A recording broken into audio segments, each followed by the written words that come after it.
It is a balmy 7 degrees Fahrenheit outside, and I thought it would be great to do a supper that would remind me of my grandma. My grandma would make beef and noodles, but she made the noodles herself. She did a lot of farming, and so they were an all-day kind of thing, and they were the Klusky kind of noodles, the really thick wheat noodles. Well, we're not going to do wheat noodles because we're gluten-free. So this is what I'm going to use, and I open the box. These have to be my favorite wide noodles out there. This is tagliatelle, very, very tasty.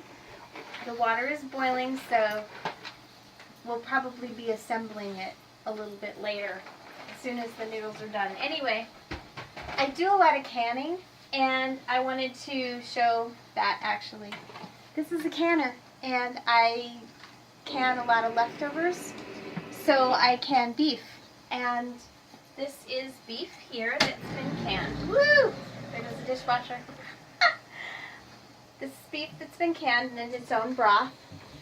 And what I'm going to do is use this, and it's going to break up really, really nicely because it's been canned.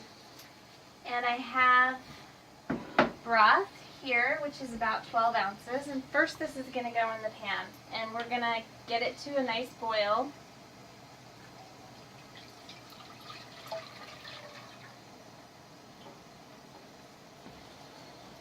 Should go pretty quick. But we're going to add the beef to that too. And it's going to splop. See that splop? There's broth to this too, so there's going to be quite a bit of broth. But it's okay because I'm going to thicken it up by using a cornstarch slurry. I'm going to grab a spoon. Hold on. There we go. Got that part. I'm going to break up the beef a little bit. And I'm going to let it heat. Now, a lot of people would put seasoning in it this time, and you're welcome to. I will put it in just a moment, but I want to break up the beef first.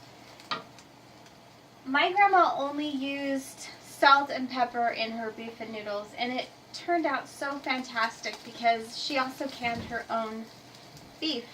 So she had cooked down her beef and seasoned it before she canned it, and it was fantastic. It just fell apart, and I don't know how else to describe it except it's comfort food.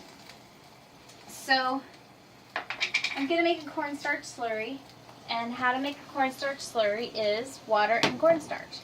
And I have about a half a cup of water in my ugly doll mug because I thought it was funny, and a huge heaping spoonful.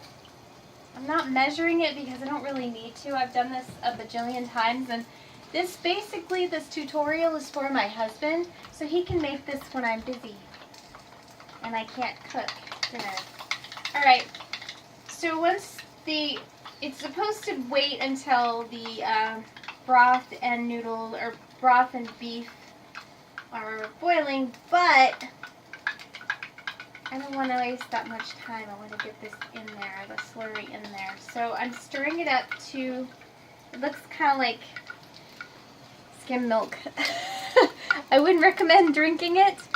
It doesn't have that blue color, but yes, it looks kind of like skim milk. And you're going to just dump it in here. And what's going to happen is you're going to cook it down for about 2 minutes, and that's going to make kind of a nice little gravy. And when, oh look, the water's boiling. Oh, imagine that. And there goes the dishwasher again. I keep running into it. My hips are at perfect height. Okay. So these little noodles come in these little baskets, and I love that. But my family likes these noodles, so I'm just going to use the whole box. Why not? And you know what? I'm going to use the same spoon, because it's all going to the same place. The beef is actually starting to thicken a tiny bit. And I like to season by smell. So this is a really fun salt seasoning. It's called Jane's Crazy Mixed Up Salt. My sister-in-law found this in a very small town, so I know it's available just about everywhere, which is nice. When I found it, I was really excited. My grandma, like I said, only used salt and pepper, but I'm going to use this stuff because it's got extra things in it and it's fun. I like to add seasoning until I can smell it. Nope, not yet. Oh yeah, there's a perfect smell.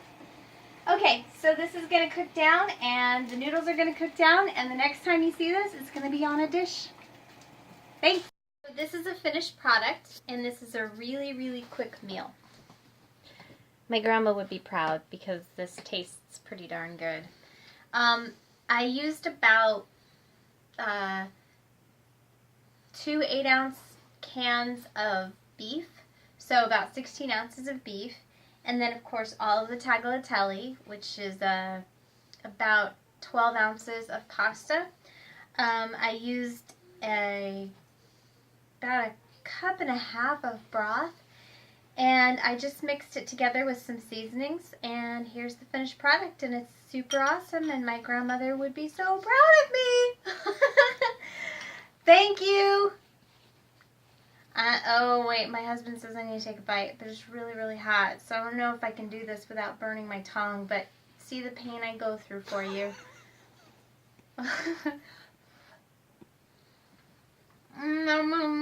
Oh, it reminds me of my grandma. She was awesome. Talking with my mouth full.